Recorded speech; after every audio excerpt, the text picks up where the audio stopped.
Jise tamlabani nangonda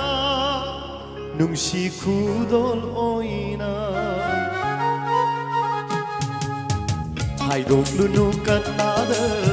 tamtok lunu warishe haydok lunu kanada tamtok lunu warishe kanakan handa chiksinna thambiu thamoida lona kujise tamlamani nangonda nungsi kudoina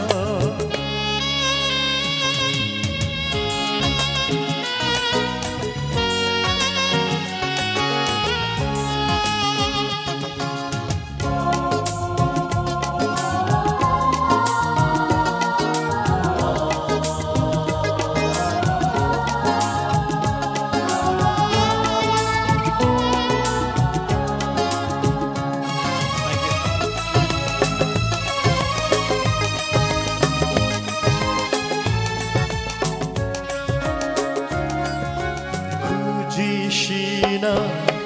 aroiba natte loiba naidaba loi naidaba asha kayaga loi nana tamzening bakudol kayani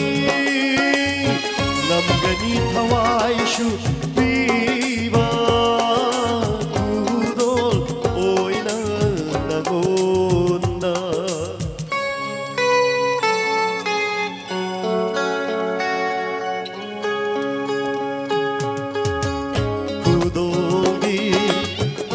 Arthakanda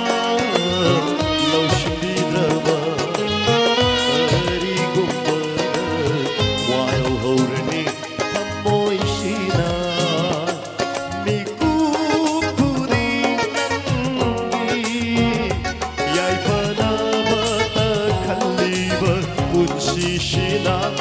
Mikukuri Nangi Yaipanabata Kaliwa pun sisina